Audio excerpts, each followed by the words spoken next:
Subscribe now and press the bell icon. Never miss an update. आज हम लोग molecular basis of inheritance के 9वें lecture पे बात करेंगे। इससे पहले हम लोगों ने 8 लेक्चर को कवर किया है, जिसमें आपको डीएनए से कहानी शुरू किया गया था कि डीएनए जेनेटिक मटेरियल है तो क्यों है, प्रोटीन को जेनेटिक मटेरियल क्यों नहीं माना गया, एक किसी भी जेनेटिक मटेरियल में टिपिकल जो जेनेटिक मटेरियल है उसका कैरेक्टर क्या होना चाहिए जो डीएनए में प्रेजेंट था लेकिन प्रोटीन में प्रेजेंट नहीं था। इसके साथ ही डीएनए को जेनेटिक मटेरियल प्रूव करने के लिए अलग अलग तरह के साइंटिस्ट के द्वारा अलग अलग तरह का एक्सपेरिमेंट भी किया गया। इसके बारे में हम लोग देखे, जिसमें ग्रिफिथ का एक्सपेरिमेंट, एवेरी का एक्सपेरिमेंट, हार्से और चेज के एक्सपेरिमेंट के बारे में हम लोग देख चुके हैं। इससे पहले यानी कि 8वें लेक्चर में हम लोग प्रोटीन सिंथेसिस का प्रोसेस शुरू किए थे। 7वें लेक्चर से प्रोटीन सिंथेसिस का कहानी चल रहा है, जिसमें हम लोग डीएनए से मैसेंजर आरएनए किस तरह से बनता है, वो प्रोसेस यूकैरियोट में किस तरह से होगा और प्रोकैरियोट में किस तरह से होता है, यहां तक हम लोग चर्चा कर चुके हैं। आज के इस क्लास में लेक्चर 9 में हम लोगों का जो सबसे पहला टॉपिक होगा वो होगा आरएनए यानी कि राइबो न्यूक्लिक एसिड। ध्यान देंगे जरा, आरएनए राइबो न्यूक्लिक एसिड आज का हमारा सबसे पहला टॉपिक है। यहां शुरू करने से पहले अगर आप चैनल पर नए हैं तो चैनल को लाइक, शेयर और सब्सक्राइब जरूर करिए ताकि आगे आने वाले वीडियो का नोटिफिकेशन आपको मिलता रहे। चलिए यहां से हम लोग शुरू कर रहे हैं आरएनए के बारे में कि आरएनए क्या है। तो फुल फॉर्म के भी बारे में आपसे बोर्ड कभी कभी पूछ लेता है। राइबो न्यूक्लिक एसिड इसका फुल फॉर्म है। काफी समय तक लोगों में ये मतभेद रहा वैज्ञानिकों में कि आरएनए पहले आया या डीएनए पहले आया, लेकिन कुछ जो प्रोसेस है, कुछ जो एक्सपेरिमेंट है उसके द्वारा ये साबित हो चुका है कि आरएनए इस अर्थ पे डीएनए से पहले आया है और पहले के समय में यानी कि जो प्रोकैरियोट्स थे वहां पर जेनेटिक मटेरियल का जो काम है वो आरएनए के द्वारा ही किया जा रहा था। इसका कारण रहा, इसके एक्सपेरिमेंट को आपको नहीं पढ़ना है, कारण कुछ कारण है जिसमें आपको बता दिया जा रहा है। कारण ये रहा कि माना ये गया कि डीएनए जो है वो आरएनए के कंपैरिजन में कॉम्प्लेक्स है, इसलिए आरएनए इस अर्थ पर पहले आया होगा। क्योंकि इवोल्यूशन के हिसाब से अगर हम लोग देखें तो इवोल्यूशन में पहले सिंपल ऑर्गेनिक मॉलिक्यूल का जो है ओरिजिनेशन हुआ और वही सिंपल ऑर्गेनिक मॉलिक्यूल चेंज हो गया कॉम्प्लेक्स ऑर्गेनिक मॉलिक्यूल में। तो डीएनए डीऑक्सीराइबो न्यूक्लिक एसिड जो है डीएनए वो क्या है कि आरएनए का कॉम्प्लेक्स फॉर्म है, इसलिए माना गया कि आरएनए ही पहले जेनेटिक मटेरियल भी था और आरएनए का ओरिजिनेशन पहले हुआ है। चलिए इट इज जरा आरएनए के बारे में देख लेते हैं। आरएनए क्या है? It is single chain polynucleotide which function as carrier of coded genetic information from DNA to cytoplasm for taking part in protein synthesis and enzyme synthesis. RNA एक ऐसा पॉलीन्यूक्लियोटाइड है सिंगल चेन में जो क्या करेगा कि मैसेज को DNA से कहां लेकर के जाएगा? साइटोप्लाज्म में। किस लिए? तो प्रोटीन के सिंथेसिस के लिए और इसके साथ ही एंजाइम के सिंथेसिस के लिए। प्रोटीन सिंथेसिस का ही कहानी चल रहा है, जिसमें आपको याद होगा पीछे के लेक्चर से कि डीएनए मैसेंजर आरएनए में चेंज होता है और मैसेंजर आरएनए आगे प्रोटीन का में चेंज हो जाता है। तो इस चीजों को यानी कि ये जो इंफॉर्मेशन है इसको डीएनए से लेकर के आ रहा है कहां? साइटोप्लाज्म में। ठीक है, यानी कि ट्रांसलेशन का प्रोसेस ट्रांसक्रिप्शन का प्रोसेस आपको न्यूक्लियस में मिल रहा है और जो प्रोटीन का सिंथेसिस होगा वो साइटोप्लाज्म में मिलेगा। यहां से भी ऑब्जेक्टिव बन करके आ सकता है आपके सामने। चलिए बढ़ेंगे आगे। ए प्लेस आरएनए में appear partially double stranded due to folding or coiling of the single strand। बात समझ गए? क्या होगा कि होता तो सिंगल स्ट्रैंडेड ही है, लेकिन कभी कभी वो कॉइलिंग या फोल्डिंग होने के कारण क्या होता है? डबल स्ट्रैंड में आपको देखने के लिए मिल सकता है। It contains 70 to 12,000 ribonucleotides join end to end. बात समझ गए? 70 से लेकर के 12,000 जो राइबोन्यूक्लियोटाइड है वो अटैच हो सकता है किसी एक सिंगल आरएनए में, लेकिन स्ट्रैंड उसका क्या होगा, सिंगल ही होगा। The axis of backbone is formed of alternate residues of phosphate and ribose sugar, same as DNA। केवल वहां क्या होगा, डीऑक्सीराइबोस सुगर आ रहा है और यहां क्या होगा, राइबोस सुगर आएगा। Phosphate combines with carbon 5 prime of its sugar and carbon 3 prime of its next sugar, similar to the arrangement found in DNA strand। बात देखिए, कुछ नहीं बदलेगा, केवल बदल क्या रहा है ना कि वो डबल स्टैंडर्ड है और ये क्या होगा, सिंगल स्टैंडर्ड होगा। जहां जहां डीएनए में डीऑक्सी राइबोन्यूक्लियोटाइड अटैच हो रहा है, यहां पर राइबोन्यूक्लियोटाइड अटैच हो रहा है। चलिए, nitrogen base are attach to sugar at carbon 1 prime of the latter. Nitrogenous base जो है, नाइट्रोजिनस बेस के बारे में आप पहले भी देख चुके हैं, एडेनिन, गुआनिन, साइटोसिन, थायमिन। ध्यान देंगे जरा, एडेनिन और गुआनिन, साइटोसिन और थायमिन। आरएनए में नाइट्रोजिनस बेस जो है आपको मिलेगा एडेनिन, ठीक है, गुआनिन, साइटोसिन एंड थायमिन जो डीएनए में मिल रहा था, उसके जगह पर आपको क्या मिल जाएगा, यूरासिल मिल जाता है। ये याद रखना है, ये थोड़ा सा इंपॉर्टेंट है। एडेनिन और गुआनिन सेम एज डीएनए, ये प्यूरिन से बिलोंग करता है और ये जो है ये क्या होगा, पिरिमिडीन से बिलोंग करेगा। चलिए आगे आ जाते हैं हम लोग। ये सारा कहानी है किसका, आरएनए का। अब आता है टाइप्स पे, टाइप्स ऑफ आरएनए। ये जो टाइप्स ऑफ आरएनए का बात करेंगे, टाइप्स ऑफ आरएनए, तो यहां पर मेन आपको तीन ही जो है, तीन टाइप जो इसका मेन है और तीन उसका सब टाइप्स है।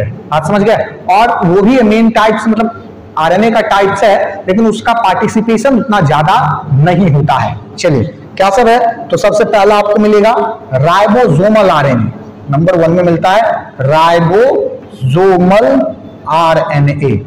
नंबर 2 में आपको देखने के लिए मिलता है ट्रांसफर आरएनए, ट्रांसफर। नंबर 3 में आपको मिल जाता है मैसेंजर आरएनए, एमआरएनए इसको लिखते हैं हम लोग। और नंबर 4 में मिलता है आपको जीनोमिक आरएनए, जीनोमिक आरएनए।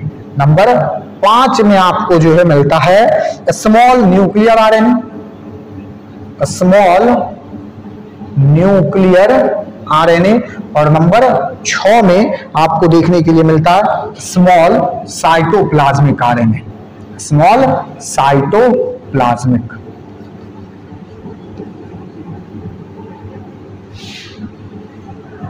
क्या सब मिला, ribosomal RNA, transfer RNA, messenger RNA, genomic RNA, small nuclear RNA and small cytoplasmic RNA. ये सारा चीज आपको देखने के लिए मिलता है टाइप्स ऑफ आरएनए में। इतना टाइप जो है आरएनए का प्रेजेंट है, सबके बारे में हम लोग अभी बारी बारी से देखना शुरू करते हैं। चलिए, जो मेन बात है उसी को हम लोगों को याद रखना। नंबर 1 में हम लोग आरएनए का बात करेंगे, यानी कि राइबोसोमल आरएनए, राइबोसोमल आरएनए। चलिए, राइबोसोमल आरएनए ये जो है, ये हमारे आरएनए का, यानी कि हमारे बॉडी में या फिर कहीं पर भी अगर प्रेजेंट है, तो उस आरएनए का सबसे जो मेजर पार्ट है वो राइबोसोमल आरएनए ही कवर करता है, जिसका परसेंटेज का अगर बात करें तो ये 70 to 80% ऑफ टोटल आरएनए का होता है। यानी कि टोटल अगर इसका बात करें तो 70 to 80% जो है ये आपको देखने के लिए मिलता है। Some of its type are the longest of all RNA। कुछ इसका टाइप ऐसा भी है जो सभी आरएनए में क्या होगा, इस सब में, ठीक है, चाहे वो ट्रांसफर हो, मैसेंजर हो, जीनोमिक हो, स्मॉल न्यूक्लियर हो या स्मॉल साइटोप्लाज्मिक हो, सब में ये क्या होगा, सबसे ज्यादा बड़ा देखने के लिए मिलता है। चलिए, As the name indicates, rRNA is the constituent of ribosome। यानी कि rRNA में, यानी कि ये जो है rRNA, इसका कॉन्स्टिट्यूएंट क्या होता है, राइबोसोम, ठीक है, राइबोसोमल आरएनए, ठीक है, नाम ही लिखा गया यहाँ राइबोसोमल आरएनए। यानी कि इसका जो कॉन्स्टिट्यूएंट होगा वो होगा राइबोसोम। और राइबोसोम को हम लोग जो है प्रोटीन फैक्ट्री के नाम से जानते हैं। Here it like coiled in between and over the protein molecule. ये प्रोटीन मॉलिक्यूल के ऊपर क्या होता है, लपेटे हुए रहेगा, क्योंकि फैक्ट्री तो यही ना है, बन तो इसी के नीचे रहा है ना। बात समझ रहे हैं। राइबोसोम क्या है, 11th क्लास में आपको पढ़ाया जाता है सेल चैप्टर में, ribosome is the protein factory. तो प्रोटीन फैक्ट्री मतलब फैक्ट्री में ही किसी चीज का निर्माण होता है, तो राइबोसोम में ही, यानी कि राइबोसोम के अंदर ही क्या होगा, प्रोटीन का फॉर्मेशन होगा। यानी कि इसके बारे में इसे हम लोग ट्रांसलेशन प्रोसेस में देखेंगे, इस सब के बारे में। ये सारा स्ट्रक्चर केवल अभी जो आपको बताया जा रहा है, ये केवल एक नाम मात्र है, जो इसका मेन फंक्शन है वो आपको बताया जाएगा कहां, तो ट्रांसलेशन का जो प्रोसेस है वहां पर। चलिए आगे बढ़ेंगे यहां से। तो ये जो है ये राइबोसोम यहां पर पाया जाता है। Depending upon their sedimentation coefficient RNA of eukaryotes are of 4 types. यहां पर आपको 4 टाइप का राइबोसोम देखने के लिए मिलेगा यूकैरियोट में, और 3 टाइप का देखने के लिए मिलता है प्रोकैरियोट में। यूकैरियोट में अब देखिए, ये सब आपको रट्टा नहीं लगाना है कि किस तरह से प्रोकैरियोट में, केवल थोड़ा सा जो है ध्यान दे करके देख लेना, ये ऑटोमेटिक आपको जैसे ही देखेंगे ऑप्शन में आपको याद आ जाएगा। यहां मिलेगा आपको 28S, 18S, 5.8S और इसके बाद 5S। ठीक है, 28S, 18S, 5.8S और 5S, ये 4 टाइप का जो आरएनए है ये आपको देखने के लिए मिलता है कहां, तो यूकैरियोट में। ठीक है, यहां पे हम लोग देख लेते हैं 28S को लार्जर सब यूनिट, और ये सारा लार्जर ही है, 28S, 5.8S और 5S। केवल ये जो है 18S, ये केवल क्या होता है, स्मॉलर सब यूनिट ऑफ राइबोसोम है। 11th क्लास में ही आपको बताया गया है, राइबोसोम जो है वो 2 सेडवर्ज यूनिट से मिलकर के बनेगा या सेडिमेंटेशन यूनिट से मिलकर के बनेगा, जिसमें एक जो है वो लार्जर होगा और दूसरा जो है वो स्मॉलर होता है।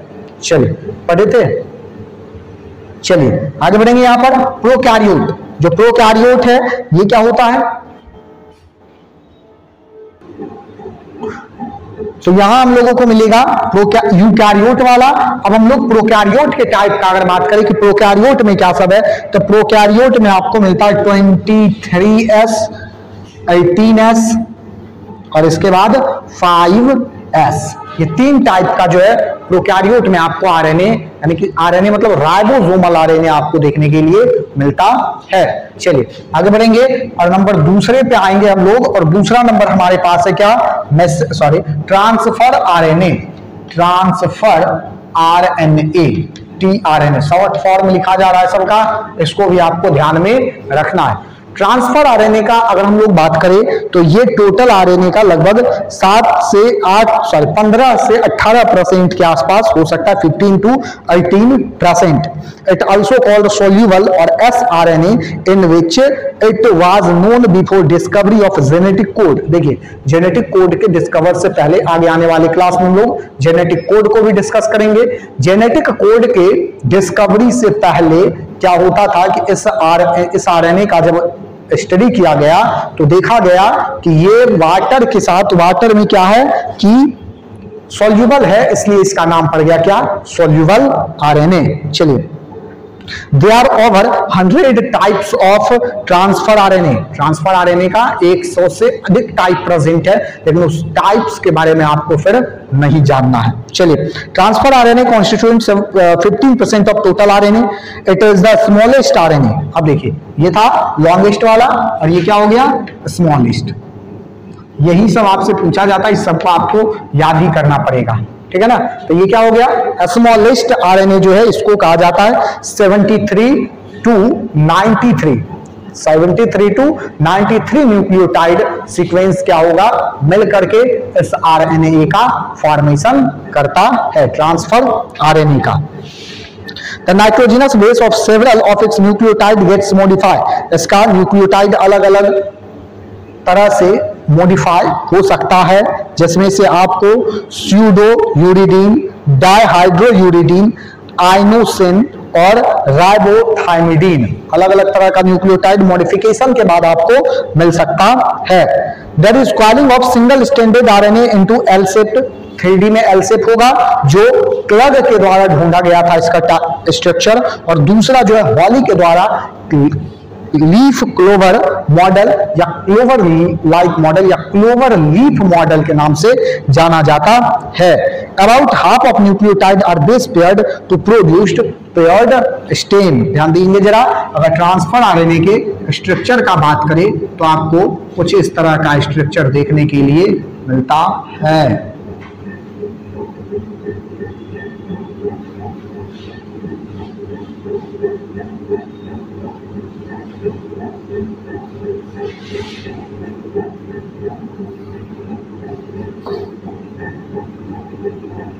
यही है क्लोवर लीफ मॉडल।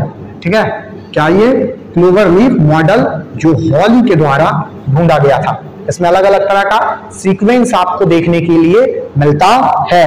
क्या सब? तो यहां पर देखिए जरा, यहां हो जाएगा, ये रहा कोडोन, ये क्या रहा? कोडोन। ये हो जाएगा एक, अगर है DHU लूप तो दूसरा होगा T लूप। अगर इसको मान लेते टी आर्म, ये हो जाएगा डी आर्म, हो जाएगा डी आर्म। ये हो जाएगा a binding site, amino acid binding site. यहां यहीं पर एमिनो एसिड आकर के क्या होता है? जुड़ता है, अटैच होगा, और अटैच होकर के फिर आगे यहां देखिए, यहां जो ये कोडोन है ना, यहां पर क्या होगा कि मैसेंजर आरएनए आएगा। आगे हम लोग अभी देखने वाले हैं मैसेंजर आरएनए। तो यहाँ क्या होगा कि मैसेंजर आरएनए का स्ट्रक्चर कुछ इस तरह का होता है। यहाँ ध्यान देंगे जरा, यहाँ पे ये मैसेंजर आरएनए है, ये मैसेज लेकर के आएगा कि प्रोटीन के सिंथेसिस को शुरू किया जाए। एंटीकोडोन है और ये क्या हो जाएगा? कोडोन हो जाता है। बात समझ गए? चलिए आगे बढ़ेंगे यहां से। तो ये जो कोडोन है ये इस काम को कर दिया, एंटीकोडोन जो है इसके साथ आएगा, जुड़ेगा, और ये क्या करेगा? यहां से मैसेज को आगे लेकर के ट्रांसफर करेगा। चलिए बच जाते हैं आगे हम लोग। ए बाइंडिंग साइट, तो ये एमिनो एसिड का बाइंडिंग साइट है जो 3' एंड की तरफ होगा, अपोजिट होगा एंटीकोडोन का। जैसे ही यहाँ पर देखिए जरा, ध्यान दीजिए, ये एंटीकोडोन तो ये इसके अपोजिट। अब इसी के बारे में यहाँ सब कुछ लिखा गया है। DHU लूप के बारे में बात करें तो ये 8 से 12 बेस पेयर से बना हुआ होगा और लार्जेस्ट लूप है। ठीक है, लार्जेस्ट लूप है। एक्स्ट्रा आर्म आपको देखने के लिए मिलेगा, यहाँ पर एक और आर्म इस तरह से मिलेगा। इसी को हम लोग क्या कह देते हैं? एक्स्ट्रा आर्म नाम देते हैं। It is variable side arm, ये कहीं भी जा सकता है। और loop which lie between T side T loop and anticodon loop. ये जो दिख रहा है आपको यहाँ पर, देखिए जरा, ध्यान दीजिए, एक तो जा कहीं भी सकता है, लेकिन जनरली ये जो टी आर्म दिख रहा है यहाँ पर जो होगा, इसको हम लोग कहेंगे टी साइड सी लूप। ठीक है ना, और इसको कहेंगे DHU लूप, DHU लूप। ठीक है, अब देखिए टी साइड सी लूप ये हुआ और एंटीकोडोन ये हुआ, तो आपको जनरली जो है आपका एक्स्ट्रा आर्म यहीं पर देखने के लिए मिलता है। बात समझ गए? चलिए, एक्स्ट्रा आर्म हो गया anticodon loop. It has 7 base pair out of which 3 base pair of anticodon और recognisation and attaching to the code of messenger RNA. Messenger RNA के साथ ये अटैच होने का काम करता है। फंक्शन का बात करेंगे तो सबसे पहला फंक्शन देखिए, प्रोटीन सिंथेसिस का फॉर्मेशन जो है, प्रोटीन का जो सिंथेसिस है वो यहीं से क्या होता है? स्टार्ट होता है। Transfer RNA is adaptor molecule mean of transferring amino acid to ribosome for synthesis of polypeptide. There are different transfer RNA for different amino acid.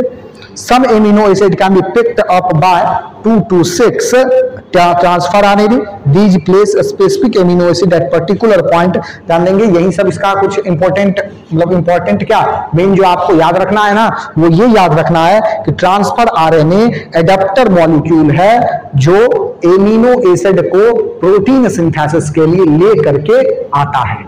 बात समझ गए? चलिए आगे बढ़ेंगे। ट्रांसफर आरएनए के बाद अगला आता है मैसेंजर आरएनए। नंबर तीसरा जो हमारा है ये क्या है?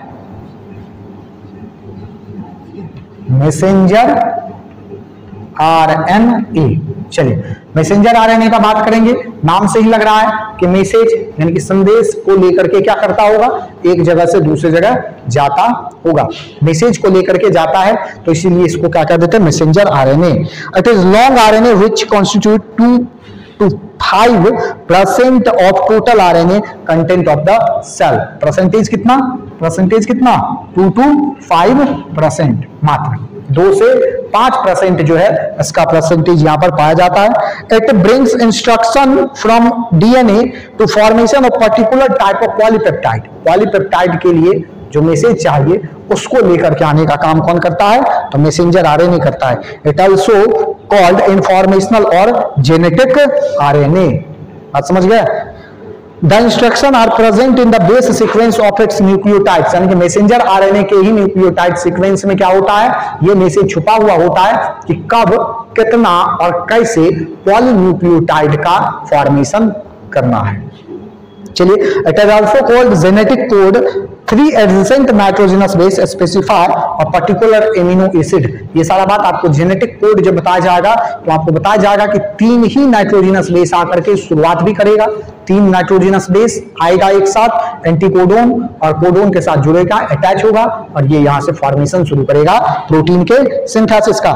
It's gets attach to ribosome. Transfer RNA are introduced to bring amino acid in a particular sequence according to the sequence of codon present over messenger RNA. Messenger RNA के पास जो भी चीज होगा, जिस भी तरह का कोड करने वाला होगा एंटीकोडोन, ये ट्रांसफर आरएनए उसी तरह के न्यूक्लियोटाइड बेस को यहां ला करके क्या करता है? जोड़ता है, ताकि जो प्रोटीन का सिंथेसिस है वो क्या हो? चालू हो सके। चलिए आगे बढ़ेंगे। In eukaryote messenger RNA has methylated region. अब देखिए, अब फिर से हम लोग पीछे चले गए। पीछे चले गए मतलब पीछे वाले लेक्चर में जहां आपको ये बताया गया था, ध्यान याद करिए।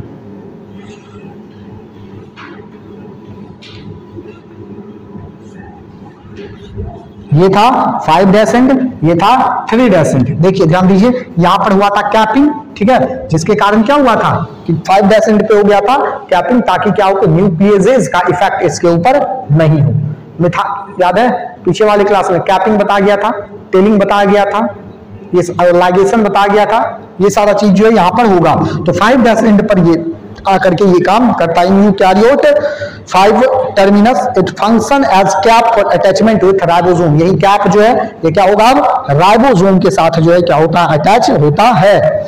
Sign the ribo sequence is present in eukaryote. Cap is followed by initiation codon. ध्यान देंगे, कैप फॉलोड बाय, यहां पर क्या होगा? Initiation codon. यही से इनिशिएशन हुआ था, यहां पर टर्मिनेशन यानी प्रमोटर या टर्मिनेशन था तो खत्म हो गया था, और बीच में क्या था?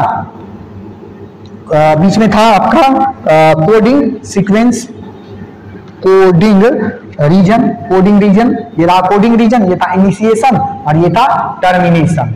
ये सब पीछे की क्लास में ही बता दिया गया है।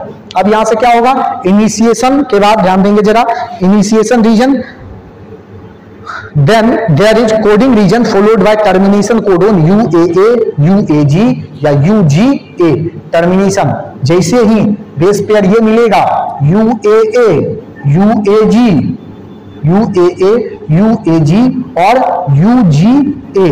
ध्यान देंगे, UAA मिले या UAG मिले या UGA मिले, इस तीनों में से कोई मिलेगा कि ये जो प्रोटीन सिंथेसिस चल रहा था यहां करके क्या होगा? ब्लॉक हो जाता है, बंद हो जाता है। बात समझ गए? चलिए आगे बढ़ेंगे यहां से। इसके बाद फंक्शन पे आ जाते हैं जरा। फंक्शन ये किस तरह से कर रहा है? Carrier coded information of translation into polypeptide formation through reverse transcription it can form compact gene which is used in genetic engineering. अलग अलग प्रोसेस में यूज किया जाता है। यहाँ कुछ एग्जाम्पल जो फंक्शन है वो आपको इसका रट्टा लगा लेना है। जीनोमिक आरएनए नाम से ही लग रहा है कि क्या करता होगा? यहाँ देखिए, जीनोमिक आरएनए नाम से ही लग रहा है कि क्या करता होगा? जीन का काम करता होगा। और जीन क्या करता है? मैसेज को यानी कि कैरेक्टर को ट्रांसफर करने का काम करता है। जीनोमिक आरएनए, इसको हम लोग जो है राइबोजाइम के भी नाम से, नहीं सॉरी, राइबोजाइम इसको नहीं, इन्फ्लुएंजा वायरस में ये पाया जाएगा। Genomic RNA act as hereditary material. Hereditary material का काम करेगा, यानी कि जो पेरेंट का कैरेक्टर है उसको जो है ऑफ स्प्रिंग में ले जाने का काम करता है। बात समझ गए? चलिए आगे बढ़ेंगे। इसके आगे कैटालिटिक आरएनए, अगला जो टाइप है वो क्या है? Catalytic RNA. कैटालिटिक आरएनए जो है ये क्या होता है?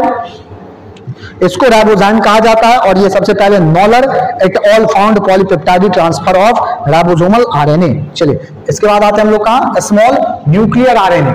न्यूक्लियर आरएनए यानी कि क्या कहने का मतलब? स्मॉल साइज्ड आरएनए है जो न्यूक्लियस में प्रेजेंट होगा। न्यूक्लियर मतलब क्या, न्यूक्लियर आरएनए का मतलब है कि ऐसा आरएनए जो कहां उपस्थित है, कहां प्रेजेंट है, न्यूक्लियस में, इसलिए नाम क्या पड़ गया, nuclear RNA. Each RNA is combined with 7 to 8 molecule protein to form a small nuclear ribonucleoprotein और SNRP। ये क्या सब काम करेगा, स्प्लाइसिंग, आरआरएनए प्रोसेसिंग और मैसेंजर आरएनए के प्रोसेसिंग का काम करता है। चलिए इसके बाद आता है स्मॉल साइटोप्लाज्मिक आरएनए। ये स्मॉल साइज का होगा और occurring in free the cytoplasm. Cytoplasm में आराम से क्या होगा, तैरते रहेगा। ध्यान देंगे ये न्यूक्लियस में प्रेजेंट है और ये कहां प्रेजेंट है, तो साइटोप्लाज्म में प्रेजेंट होता है। बात समझ गए।